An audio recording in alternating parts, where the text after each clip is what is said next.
하나님께서는 우리에게 주신 말씀 두 개 보겠습니다. 로마서 14장 17절, 빌립보서 2장 12절인데요. 로마서 말씀부터 같이 읽도록 하겠습니다. 로마서 말씀 한 목소리 같이 봉독하겠습니다. 하나님의 나라는 먹는 것과 마시는 것이 아니요 오직 성령 안에 있는 의와 평강과 희락이라. 빌립보서 말씀 같이 읽겠습니다. 그러므로 나의 사랑하는 자들아, 너희가 나 있을 때뿐만 아니라 더욱 지금 나 없을 때에도 항상 복종하여 두렵고 떨림으로 너희 구원을 이루라. 여기 순서제는 없는 부분들인데 오늘 이 말씀도 한번 깊이 같이 고민하겠습니다. 어제 우리가 하나님의 이 자녀됨, 자녀됨이라고 할 때 구원에는요 여러 가지 면이 있어요. 자녀됨이라고 할 때 adoption, 입양이라고 하는 단어를 씁니다. 이 자녀됨으로 주님의 만찬의 자리에 초대받아서 우리를 이렇게 품어주시는 하나님의 사랑에 관해서 어제 같이 나눴습니다. 아담과 그의 후손들인 인간들은요 영원하신 하나님, 그 무한하신 하나님의 능력과 지혜와 사랑, 그 하나님께서 우리 아버지 되어 주심을 그걸 거부하고 누가복음 15장에 나온 탕자처럼 하나님 아버지의 부요한 집을 떠나서 사단의 노예가 되어 열심히 최선을 다해서 죄를 짓고 그 삭슬 사망으로 받는 미련한 우리의 모습들이라는 거죠. 그러나 하나님은 자신의 아들 예수 그리스도의 대속과 새 언약의 제사로 말미암아 우리 한 사람 한 사람을 다시금 당신의 그 부요한 집에 돌아오게 해주십니다. 부요한 집에 예복을 입히시고 가락지를 끼워주시고 소를 잡고 풍악을 울리고 잔치에 들어가게 해주신다라는 거예요. 여러분, 가락지를 낀다라고 하는 의미는 상속자의 지위로 회복시켜 주신다는 거예요. 당신의 아들 삼아 주신다, 이런 의미가 있습니다. 때문에 소를 잡고 이 풍악까지 울린다라고 할 때 이게 무슨 의미냐면 충만하고 기쁨이 넘치는 잔치에 들어갈 수 있도록 도와주신다, 이런 말씀이에요. 그리스도 안에 있는 구원을 믿음으로 하나님의 자녀로 입양되게 그렇게 해주십니다. 우리 인간이요 아담의 숙명을 극복하고 하나님의 그 무한한 부요함 가운데 갈 수 있도록 그것을 상속받아서 하나님의 그 충만한 삶, 영생을 얻는 사람들이 된다는 거예요. 말씀을 준비하고 나면은 두 가지 반응이 있을 때가 있습니다. 제 스스로가요, 하나는 빨리 전화해야겠다라고 하는 이런 날이 있는가 하면 너무 마음이 무거울 때가 있습니다. 이게 어려운 얘기를 하려고 할 때가 아니고요, 준비해 놓고 봐도 내가 쓴 원고가 맞는데 도대체 이게 무슨 얘기지? 이럴 때가 있어요. 근데 오늘 마음이 굉장히 무거운 하루 중에 하나인데, 그럼에도 불구하고 오늘 정말 중요한 구원에는 칭의와 성화가 있다라고 하는 이 구원에 관해서 꽤 깊은 내용을 다루게 될 겁니다. 그런데 한국교회에서 구원에 관해서 이야기할 때 보면은요, 오늘 죽어도 천국에서 눈 뜰 걸 확신합니까? 항상 이 대사가 주제가 되어서 정작 구원 받은 후 예수님 믿고 영광의 자리까지 가는 그 보람되고 기쁜 일, 그것을 이루고 가야 될 그 구원의 그 여정에 대한 논의는 전혀 생략된 채 우리가 이야기하지 않고 있어. 특별히 이 구원파라고 하는 이단이 한국 사회에서 무리를 일으킨 후에 구원에 관한 논의도 전도도 쉽지 않게 되었습니다. 그래서 구원파 전과 이후에 캠퍼스에서요, 보통 사형리로 이렇게 전도하던 모습들이 확연하게 달라져요. 구원 이야기만 들어도요, 손사래를 치는 이러한 모습들이라는 거죠. 그래서 기독교의 구원이라고 하면 공짜로 구원을 주고 죄사함을 준다면 이렇게 생각해요. 그럼 뭐 때문에 열심히 살아야 하지? 라고 하는 질문이 자연스럽게 따라옵니다. 엉터리로 살아도 구원을 공짜로 주실 텐데 이렇게 생각하는 사람들이 많아요. 그래서 늘 빨리 죽어서 천국 가는 것이 소원인 사람들이 많아요. 정말 고통 가운데 주님 곁에 가고 싶다라고 고백하는 분들도 당연히 있죠. 그러나 그렇지 않은 모습들도 있다라는 거예요. 거기에는요, 은혜로 말미암아 받은 구원에 대해서 생각할 때 단번에 완성해서 다 받는 것이다, 이렇게 생각하기 때문에 그렇습니다. 예를 들면 사도행전 16장 31절 말씀에 한번 같이 봉독하겠습니다. 주 예수를 믿으라. 그리하면 너와 네 집이 구원을 받으리라. 이 요청과 약속에 대해서 예수 믿으면 다 얻은 것 같이 생각합니다. 그런데 여러분, 그렇지 않다라는 거예요. 존재론적으로 성장하고 위대해지고 명예롭게 되고 영광의 자리까지 가는 그 문제를 구원 얻으면 천국 들어간다, 이 말로 단순화시킬 수 없다는 거예요. 그 말로 단순화시킬 때 우리는 구원에 관해서 주님께서 우리에게 정말 알려주고 싶은, 우리가 경험하고 우리가 온 몸으로 채택하고 살아가길 원하는 그 기쁨들을 놓쳐버릴 수 있다는 거죠. 그리스도의 복음을 믿어 얻는 하나님의 구원, 이 구원을 설명하는 언어들이 굉장히 많이 있어요. 의인이라고 인정하는 것, 화해함, 성화, 하나님의 자녀됨, 새로운 창조, 피조물. 사도 바울은요, 예수 그리스도의 죽음과 이 부활을 믿어서 얻는 구원을요, 이 두 자로 딱딱 정리해 줍니다. 구속, 칭의, 화해, 성화, 입양. 지금 말씀드린 모든 단어들이 구원과 연관되는 단어들이라는 거예요. 이 언어들에 대해서 우리는요, 하나님의 자녀라고 하는 이 바뀔 수 없는 신분으로서의 구원은요, 여러분, 단번에 영원히 일어납니다. 하나님의 자녀라는 이 신분으로서의 구원, 우리가 신분 자체가 바뀌는 거예요. 죄인에서 뭐가 되는 거예요? 하나님의 자녀로 바뀌는 건 단번에, 그 다음에 영원까지 일어나는 거죠. 그러나 신분의 구원은요, 즉각적으로 다른 수준을 요구하게 된다는 걸 알게 돼요. 죄인에서 의인으로, 죄인에서 구원받은 자로, 죄인에서 하나님의 자녀가 된 다음에 우리는 거기까지 가면 다 끝났다 생각해요. 그런데 여러분, 이게 시작이라는 거죠. 그렇게 신분이 바뀌고 난 다음에는요, 다른 수준을 요구한다라는 걸 알게 돼요. 그것을 성화라고 하는데, 하나님의 자녀다운 구원이 이루어져야 될 뿐만 아니라 하늘나라에 올라가서요, 하나님께서 덧입혀 주시는 그 부활의 몸도 받아야 된다는 거죠. 부활의 몸을 가지고 천국에서 살 때라야 영화롭게 된 구원의 완성, 즉 영광의 완성을 체험하고 누리게 된다라는 거예요. 그래서 어떤 학자들은 이걸 영화라고도 이야기합니다. 그 구원의 언어들이 궁극적으로 말하는 바는요, 사단의 죄와 죽음의 통치에서 해방돼서 하나님과 올바른 관계로 회복되는 것, 하나님의 통치를 받는, 그래서 하나님과 친하게 지내는, 하나님께 헌신된, 하나님의 그 부유한 자원을 상속받는 하나님의 백성됨이 구원입니다. 뭐가 구원이라고요? 하나님의 백성됨이 구원이라는 거예요. 하나님의 백성됨이. 그래서 죄를 없이 하는 것, 죄를 지워버리는 것이 구원의 목적이 아니에요.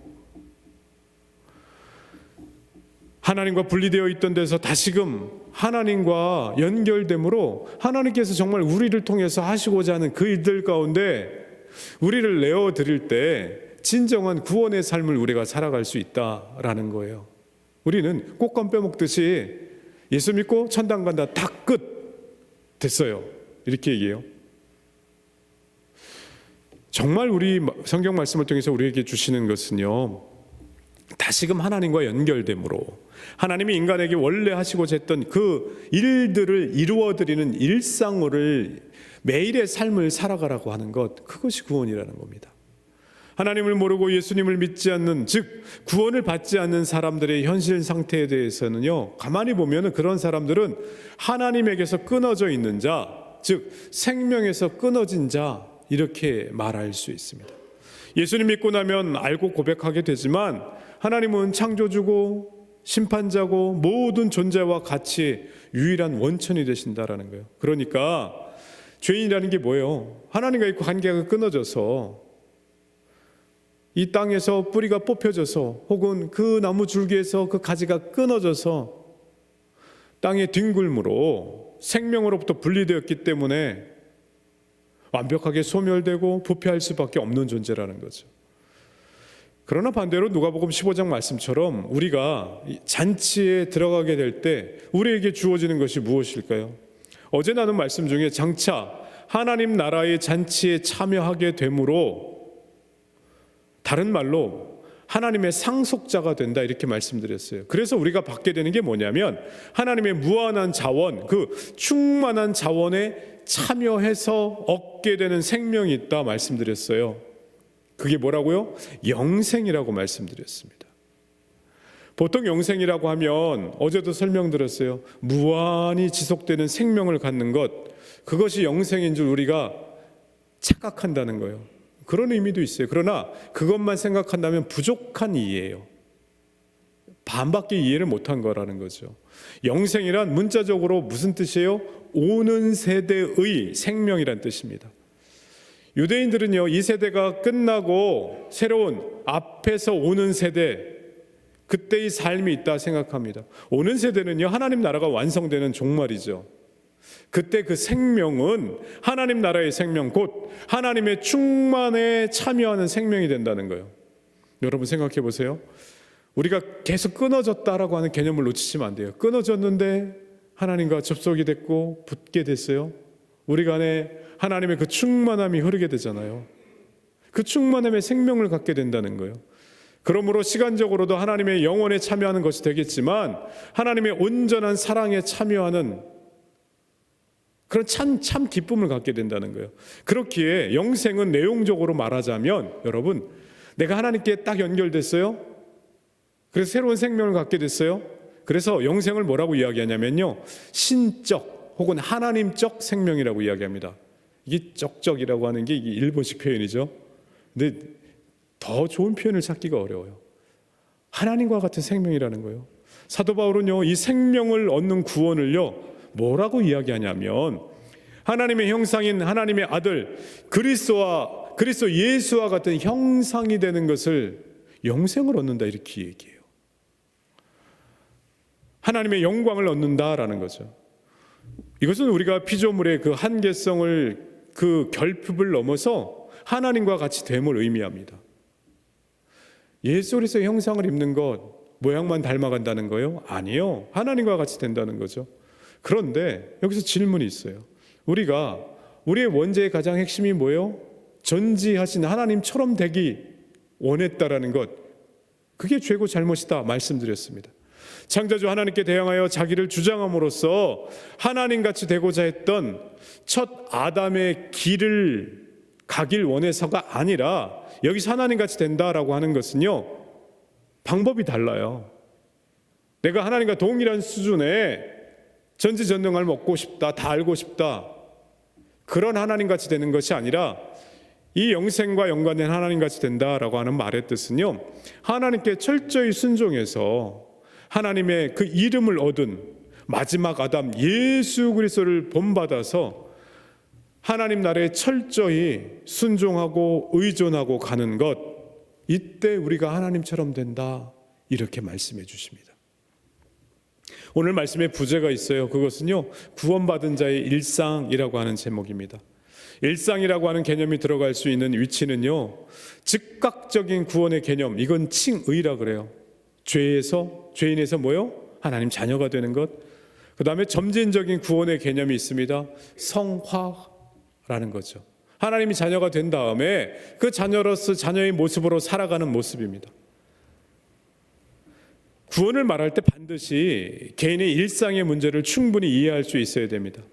예수님의 길은요, 우리가 지금 살고 있는 이 장소에서 여기에 있는 사람들과 함께 깊이 그리고 충만하게 함께 살아가는 것이 예수님의 길이에요.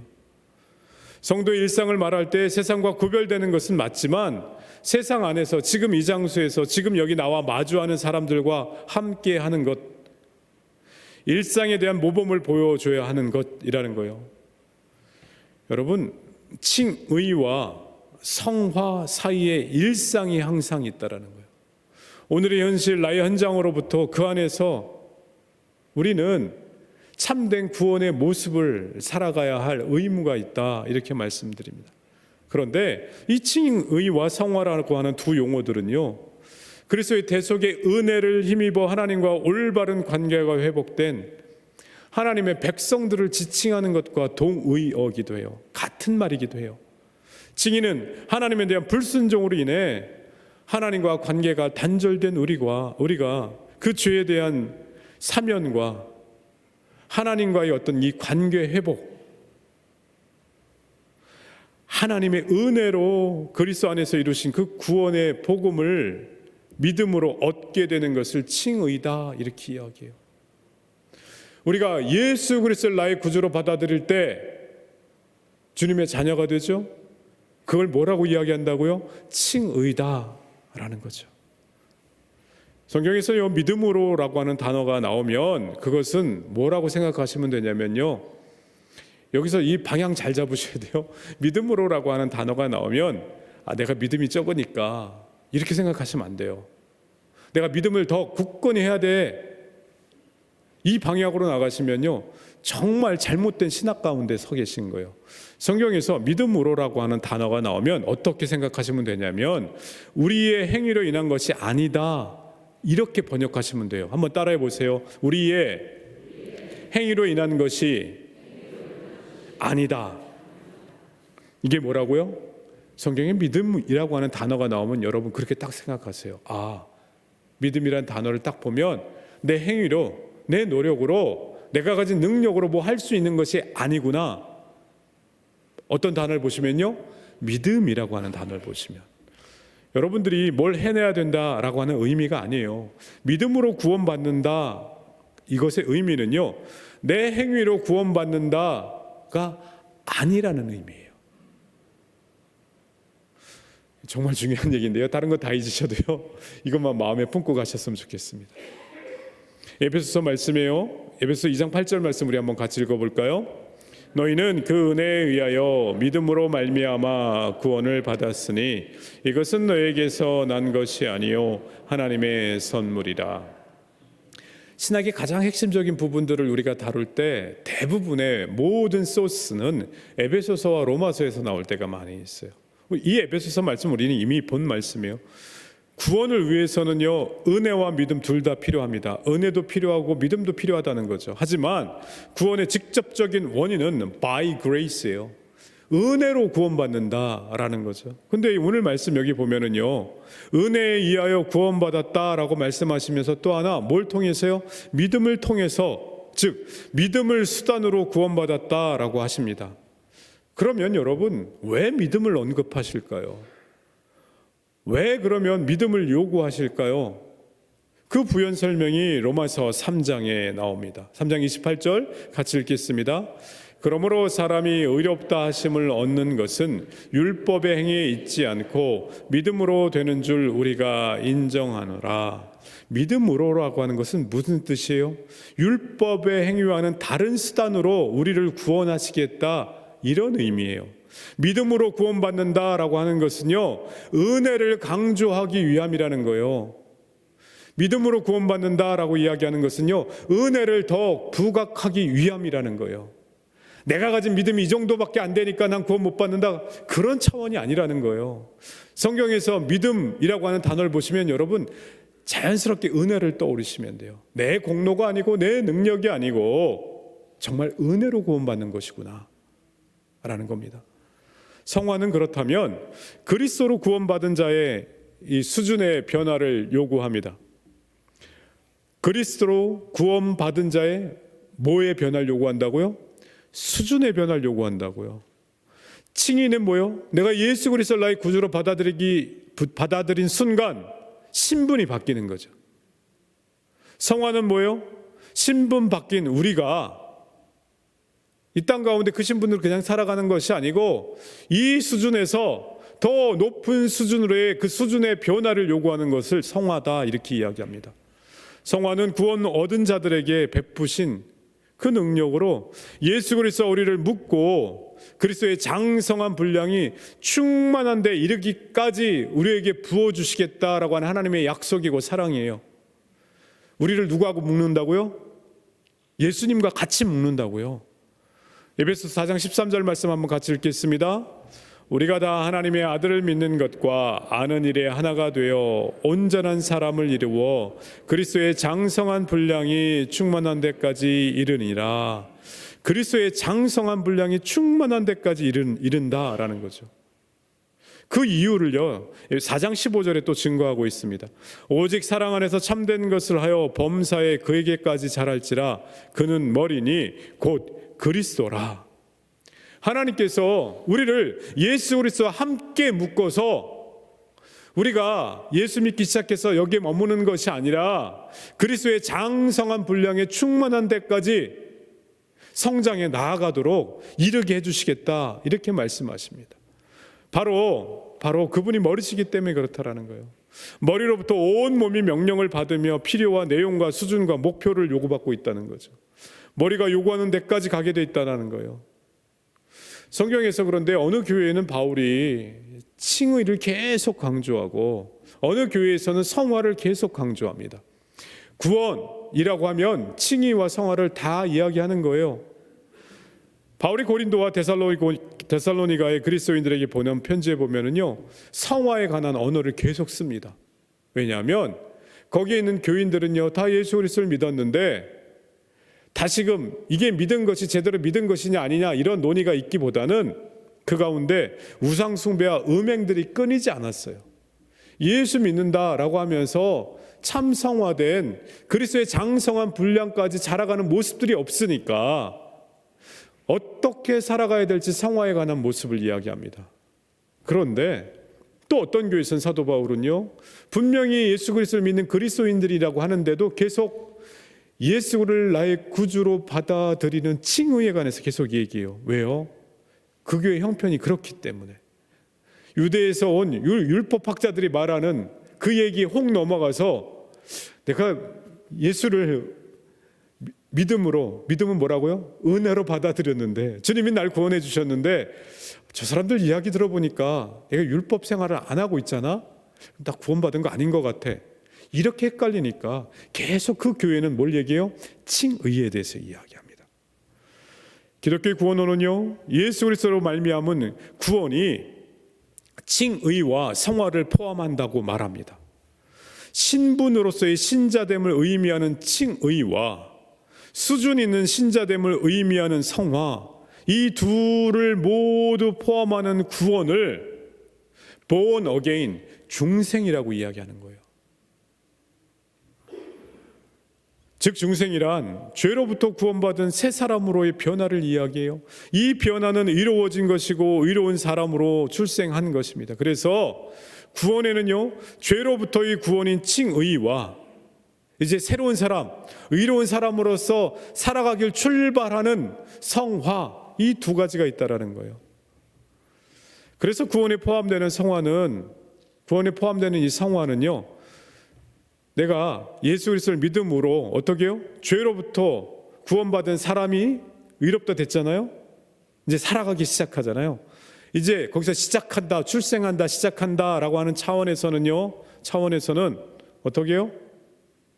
칭의를 통해서 즉각적으로 바뀌지만 그 출생이 완성을 목표로 하고 있다는 점에서는요 점진적이다라는 거죠. 에베소 1장에서 하나님은요 이 구원을 완성하기 위해서 당신과 우리의 운명을 묶으셨다라는 거예요. 여러분 저는 이 표현이 너무 좋아요. 우리가 정말 죄 가운데 넘어질 때도 많잖아요. 그러니까 주님께서 어떻게 하셨다고요? 묶으셨다고요. 예수 그리스도와 나를 묶으셔서 하나님의 충만에 이르기까지 결단코 우리를 놓지 않으시겠다, 이렇게 약속을 해주시는 거예요. 여러분 그렇게 지어져가는 과정에는 그 완성에 이르기까지는 시간이 필요한 줄로 믿습니다. 그리스도를 닮아가는 것이 그 목표로 계획되어져 있다라는 거예요. 이제 구원받은 성도들의 일상은 하나님의 사람으로 거듭난 의와 진리와 거룩함의 싸움이라는 거죠.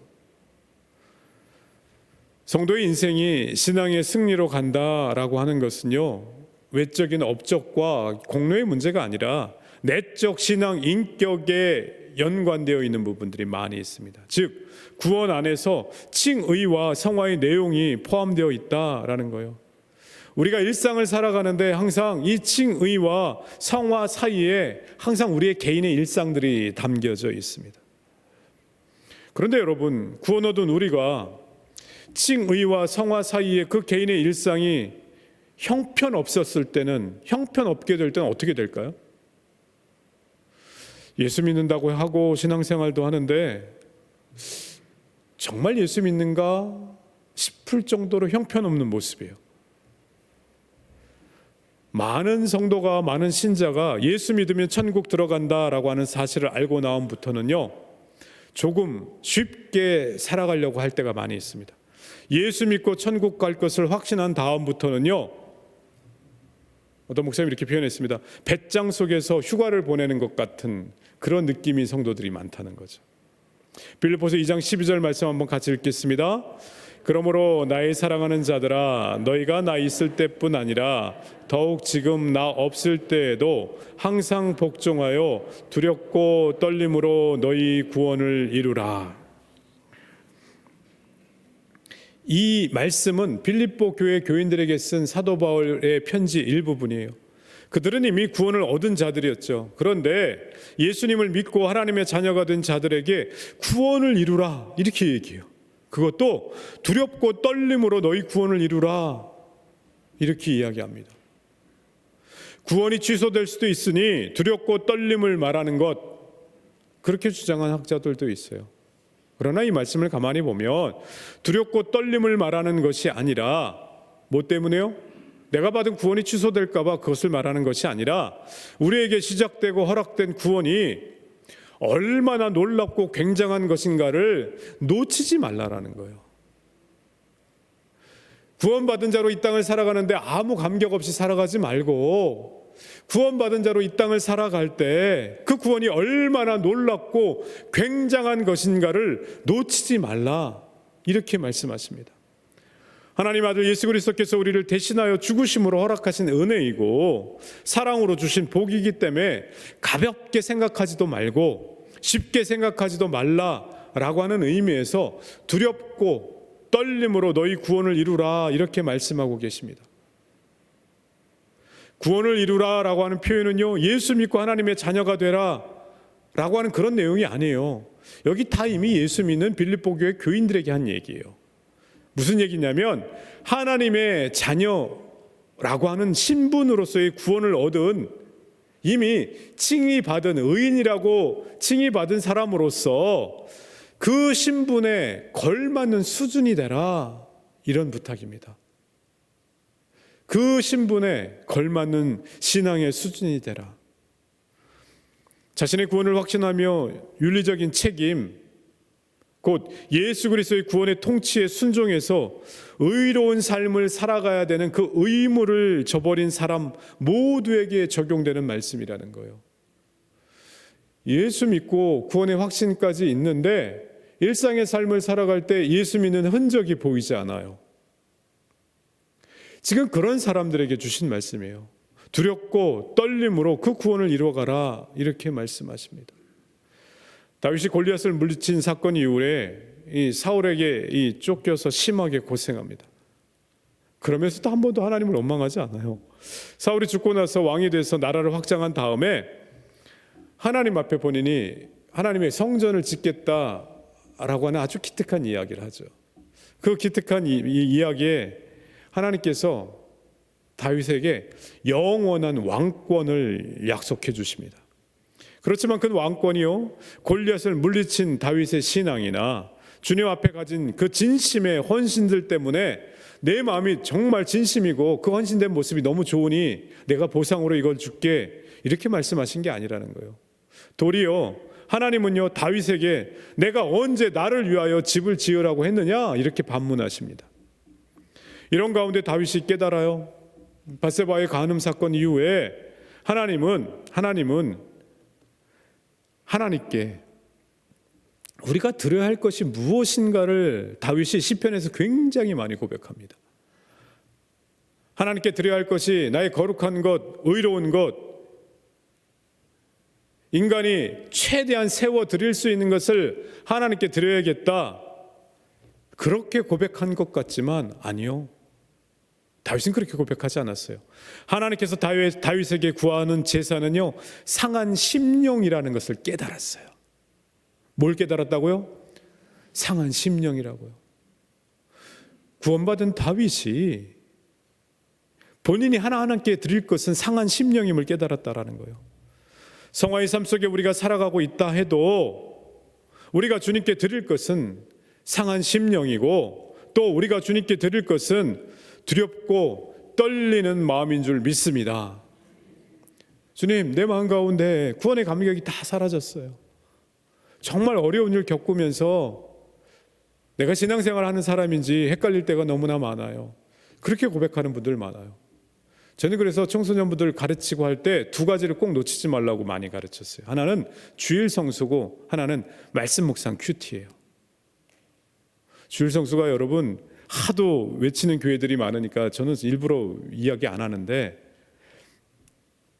일부러 이야기 안 하는 게 여러분에게 좋은 게 아닙니다. 왜냐하면 주일에 왜 교회에 와야 하는가?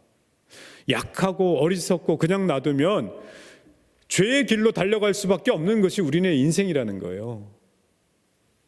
내가 여전히 죄인된 인생이라는 사실을 잊지 않게 해주는 것, 주일날 주님 존전에 나와서 모든 것 다 내려놓고 예배 드릴 때 여러분, 우리의 영혼이 날로 새로워지는 것을 경험하게 되는 줄 믿습니다. 그래서 예배가 그렇게 중요한 거예요. 우리에게 안식을 취하라고 하나님이 만드신 그 플랜 속에서 죄의 속성으로부터 잠시 나와 하나님 존전에 나오는 구조, 이게 너무나 귀한 우리가 갖는 특권이고 복이라는 거죠. 하나님을 안다고 하지만 주일 예배 드리지 않고 공동체에 속해 있지 않은 삶을 살아가는 사람들은요, 깊이 고민해 봐야 돼요. 작년보다 올해가 더 괴로운 게 뭐냐면요, 작년에는 주일날 누가 안 나왔는지 제가 몰랐어요. 마음이 안 무거운 거예요. 저분이고 비슷하게 생긴 분들은 이름도, 제가 심지어 어떤 목장에 초대를 받았어요. 그래서 목자가 지나가시더라고요. 그래서 집사님, 저 그때 초대받았죠? 그랬더니 아닌데요? 그래서 제가 멍하니 저 본당 앞에 서 있었어요. 근데 분명히 초대받았는데 지금 그 두 분 얼굴 보니까 전혀 다른 분처럼 보였는데 그렇게 헷갈리더라고요. 근데 지금은 누가 예배 자리에 없는지 있는지 이게 보이기 시작하고요. 너무 마음이 아파요. 여러분, 잘 때, 아침에 눈을 딱 떴을 때 무슨 생각이 가장 먼저 떠오르세요? 저는 최근에 예배 자리에 없는 분들이 떠오릅니다. 미워서 떠오르는 게 아니고 너무 마음이 아파서요. 그럼 아내가 제 얼굴을 누구보다도 빨리 캐치해. 그래서 이렇게 물어봐요. 여보, 무슨 걱정이 있어요? 아니에요. 주일 예배 드리지 않고 공동체에 속해 있지 않을 때 여러분, 우리 죄된 속성이 뚫고 나옵니다. 그리고 말씀 묵상하지 않고 매일 하루를 살아가는데도 말씀이 나랑 전혀 연관이 없는 삶을 살아간다라고 할 때 인간의 죄의 본성은요, 너무나도 강력하다는 것 여러분 잊지 마십시오. 일주일에 한 번씩 나와서 꼬박꼬박 안식일을 기억하여 거룩히 지키는 삶, 매일매일 힘들어도 말씀 펴놓고 매일 말씀과 동행하는 삶, 여기에 복이 있는 줄 믿습니다. 때문에 그리스도 안에서 의인되고 성인된 우리는 항상 예배 가운데, 말씀 가운데 있어서 윤리적인 선택의 갈림길에 설 때마다 어느 길이 정말 예수님께서 기뻐하시고 통치하시는 길인지, 어느 길이 사단의 통치를 받는 길인지를 분별해야 돼요. 그럼 그 분별의 기준이 뭐냐는 거예요. 로마서 14장 17절 말씀입니다. 오늘 말씀 한번 같이 읽어볼까요? 하나님의 나라는 먹는 것과 마시는 것이 아니요 오직 성령 안에 있는 의와 평강과 희락이라. 바울은요, 하나님 나라의 가치들, 즉 우리가 주 예수 그리스도가 대행하는 하나님의 그 통치를 받음으로써 이루어져야 될 가치들을요, 의와 정의와 화평과 기쁨, 즉 행복으로 요약하고 있어요. 내가 어떤 길을 선택할 때 그 선택하는 길이 하나님 보시기에 참 의로운 길이다. 누군가를 화평케 하는, 샬롬하게 하는 길이다. 그리고 또 누군가에게 참 기쁨을 주고 행복을 주는 길이다. 그 무엇보다도 예수님이 보시면 정말 의로운 길이다. 화평케 하는 길이다. 기뻐하시는 길이다. 라고 할 때 예스라는 거죠.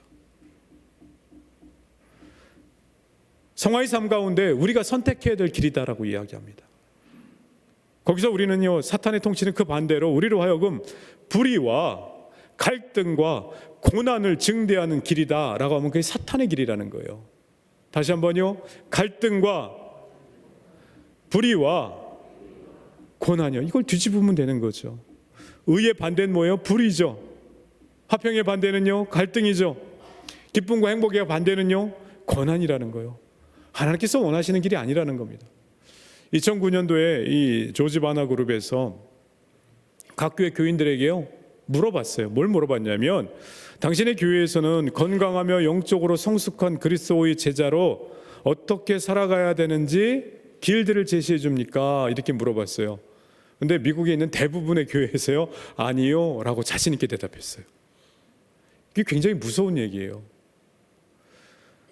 우리가 칭의도 얘기하고 성화도 얘기하는데 정작 일상의 삶에서 어떻게 살아가야 될지를 나눈 적이 없다라는 거예요. 일터의 삶이 어때야 될지 모른다라는 거예요. 2024년도 정말 주 안에서 우리가 그 선한 일을 위해서 준비하고 선한 일을 위해서 달려가기 위해서요, 신학적으로도 준비해야 될 거고요, 일터에서도 어떻게 살아가야 될지도 하나하나씩 우리 같이 나눌 거고요, 무엇보다도 또 교회 안에서 준비해야 될 것들 물리적으로도 준비하겠지만 신학적으로 준비가 잘 되어져서 한 마음을 품을 수 있는 시간들을 가져가려고 합니다. 성령이 인도하시는 삶, 그 성화의 삶에 대해서 이 고든 스미스라고 하는 분이 이렇게 정리를 해놓습니다. 좀 긴데 이거를 보여드릴까 말까 하다가 한번 같이 좀 보려고 제가 같이 했습니다. 가장 먼저 쉼 없는 기도의 모습이 필요하다는 거예요. 뭐가 필요하다고요? 쉼 없는 기도, 하나님과의 지속적인 사귐을 경험하라는 거예요.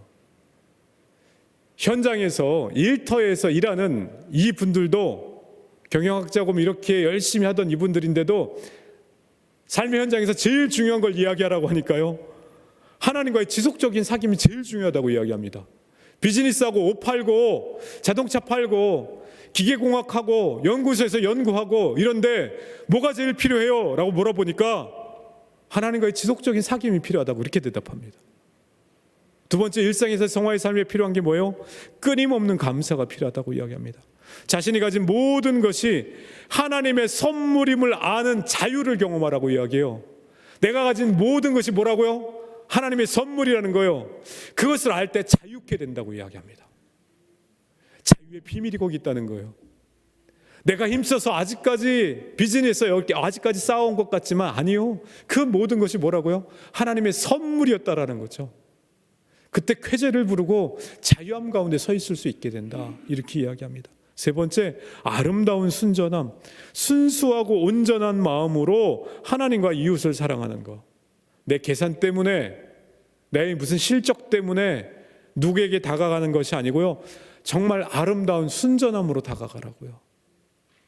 그때 하나님의 살아계심을 경험할 거라 이야기합니다. 네 번째, 즐거운 내려놓음. 이거 있는데 많이 찔렸습니다. 음식에 대한 욕심을 버리고 소박하게 먹는 자유를 경험하라. 즐거운 내려놓음. 아무리 읽어도 이게 즐겁지가 않은데. 다섯 번째요, 내어 맡긴 만족. 말씀 준비하는데요, 이 표현이 너무 멋있는 거예요. 내어 맡긴 만족. 자기 자신과 자신이 가진 것과 하는 일에 만족하는 것. 누구한테 내어 맡기는 걸까요? 주님께. 주님, 남들이 날 하찮게 볼지 모르나, 내가 하는 일이 너무 우스워 보일지 모르나, 주님, 제가 하는 것 주님의 일인 줄 믿습니다. 주님께 내어 맡긴 만족이라는 거죠. 여섯 번째, 생명을 주는 리듬. 일에 사로잡히지 않으면서도 훌륭하게 일을 해내는 삶의 패턴을 경험하라는 거예요. 기도하고 말씀 보고 예배드리고 또 열심히 일하고 또 운동하고 또 때가 되면 귀한 사람들 만나고 또 때로는 맛있는 거 먹고 그 리듬 가운데 살아가라는 거예요. 특별히 생명을 주는 리듬이라는 거죠. 리듬이요, 우리를 죽이는 리듬도 있어요. 눈 뜨면 또 일하러 가고 또 힘들고 또 힘들고 또 힘들고, 누구는요 눈 뜨면 일하러 가서 너무 좋아하는데 누구는요 한숨만 쉴 때도 있다는 거예요. 7번째요, 이웃사랑, 다른 사람의 필요를 채우고 그들의 안녕을 위하는 것. 8번째, 소명에 대한 확신, 하나님의 뜻 안에서 하나님의 일을 하고 있다라고 하는 그 확신을 갖는 것. 소명에 대한 확신이 없으면 우리 하는 모든 일들 가운데에서 의미를 놓쳐버릴 때가 너무나 많아요. 9번째, 마음에 천국을 둠, 자신의 일을 영혼의 관점에서 보며 의미와 기쁨을 가지고 사는 것. 성화의 삶 가운데 주의 성령과 동행하는 삶의 모습이 이런 모습이 있다라고 정리해주고 있습니다. 말씀을 마치려고 합니다. 그러나 여러분, 인류의 구원이 아무리 중요하다 할지라도 더 큰 목적의 일부라는 것 우리가 놓치지 말아야 됩니다. 하나님이 파손된 세계에서 우리를 구원하신 목적은요, 죄인에서 의인으로 우리를 불러주시고 신분을 바꿔주신 목적은 하나님과 함께 뒤로 물러나서 편안히 앉아서 쉬게 하려는 것이 아니라는 거예요. 세상을 새롭게 창조하려고 하는 하나님의 계획 가운데서 어떠한 역할을 담당하기 위해서라는 거죠. 사단은요, 하나님과 맺은 나의 관계, 그리고 나의 구원이야말로 우주의 중심에 정점에 있는 것이다, 그렇게 뱀이 우리 귀에 속삭이듯이 사단은 항상 그렇게 속삭입니다. 그래서 오늘날의 신학들도 많이 물들어가고 있어요. 세상 어떻게 되든지 네가 구원받는 게 너무 중요한 거야, 그게 최고야. 아니요. 심지어 선하고 상식적이고 전적으로 신뢰할 수 있는 개혁주의 신학에까지 이런 뱀의 속삭임과 같은 그 구원론들이 들어오기 시작했다라는 거예요. 은밀하게 침투해 옵니다. 그 드라마에서 주인공은요, 바로 나예요. 예수님조차도 내가 처한 곤경에서 나를 도우려고 무대에 등장하는 조연 정도로밖에 생각 안 해요. 우리가 하나님과 하나님의 목적주의를 돌고 있는 것이지 내 주의를 하나님이 돌고 계시는 것이 아니다라는 거예요. 우리의 구원은요, 우리 개인의 구원에 머무르기 위해서 중요한 것이 아닙니다. 정말 주님께서는요, 우리를 구원하심으로 사랑하는 딸아, 아들아, 정말 감당해야 될 일들이 있다, 이렇게 불러주시는 줄 믿습니다. 그 하나님의 계획에 우리를 참여하게 하시려고 우리를 구원하셨다라는 거예요. 내일 어디를 향한 구원인가 라고 하는 시간에 이 부분에 대해서 우리가 더 깊이 나누도록 하겠습니다. 오늘 하나님께서 우리를 구속해 주시고 구원해 주시고 다시금 본 어게인 해 주시는 그 의미를 깨달았습니다. 주님으로부터 끊어져 있는 사람들이 있다면, 주님, 내가 다시 주님께 붙임바 되어서 하나님의 충만을 경험하는 그런 생명 갖게 해주세요. 하나님의 충만을 경험하는 그 영생이 죽어서 갖는 생명이 아니라 이 땅을 살아가는 나의 생명이 되게 해주세요. 주님과 깊이 동행함으로 그와 같은 은혜 가운데 서 있게 해달라고 우리 이 시간 주님의 은혜를 구하면서 같이 찬양하시겠습니다.